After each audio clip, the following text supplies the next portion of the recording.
என்ன பண்ணுற? தொடச்சிட்டு தான் திம்பியா? நல்லது தான் தின்னு, போட்டு தேய்க்காத.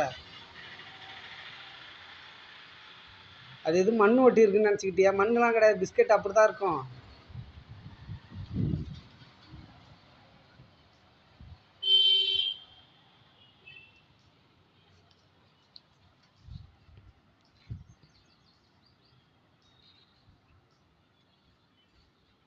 திமிரான குரங்கா இருக்கு நீ. லெமங்கால்,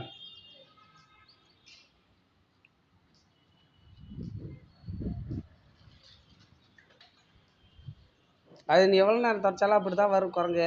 தின்னு அப்படியே.